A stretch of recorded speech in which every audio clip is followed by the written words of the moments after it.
ఆ ఊళ్ళో దెయ్యం తిరుగుతుందట. ప్రతీకార జ్వాలతో రగిలిపోతుందట. అదే గ్రామానికి చెందిన నలుగురు యువకులపై కక్ష తీర్చుకునేందుకు ప్రేతాత్మక తిరుగుతుందంటున్నారు ఆ ఊరి జనం. ఇంతకీ ఆ దెయ్యం ఎందుకు పగ పెంచుకుంది? ఎవరి ప్రాణాలు తీయాలని చూస్తోంది? అసలు ఆ గ్రామంలో దెయ్యం ఉందా? తెలుసుకోవాలంటే ఈ స్టోరీ చూడాల్సిందే.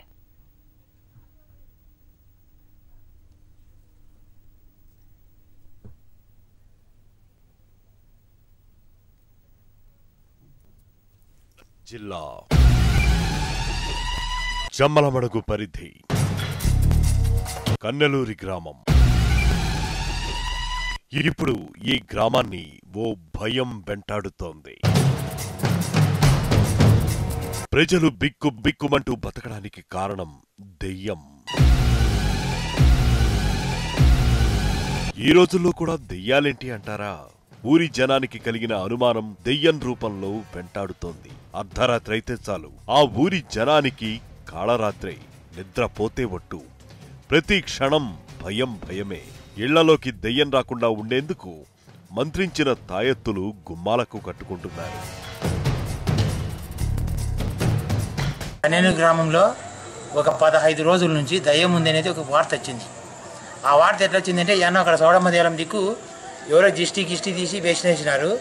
ఆ జిష్టి తీసేసేదాన్ని ఎవరో ఒక అబ్బాయి దాటి దాన్ని తంతే అతనికి నా కాళ్ళ నొప్పి అట్టని వృద్ధులకి వస్తా మధ్యలో దెయ్యంగా తిరుగుతోంది ఎవరో కాదు, అదే గ్రామానికి చెందిన యువతి. గ్రామానికి చెందిన నలుగురు యువకులు ప్రేమ పేరుతో యువతిని మోసం చేయడంతో అవమాన భారం తట్టుకోలేక మృతి చెందిందని ఊరి జనం చెబుతున్నారు. కోర్కెలు తీరక అర్ధాంతరంగా తనువు సాలించడంతో ఆ యువతి దెయ్యంగా మారిందని, ఊళ్ళోనే తిరుగుతోందని జనం నమ్ముతున్నారు.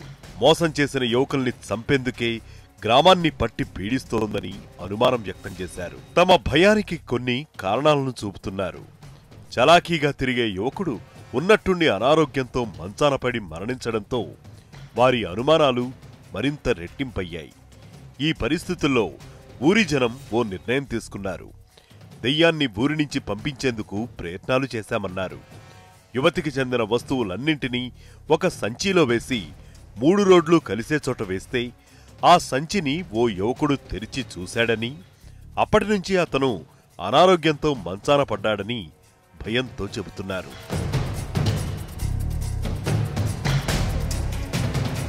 కన్నెలూరి గ్రామంలో పగలు రాత్రి అనే తేడా లేకుండా అంతా దీని గురించే మాట్లాడుకుంటున్నారు. కొత్తవారు ఎవరు వచ్చినా జాగ్రత్తగా ఉండాలంటూ హెచ్చరిస్తున్నారు. ఇక ఇవి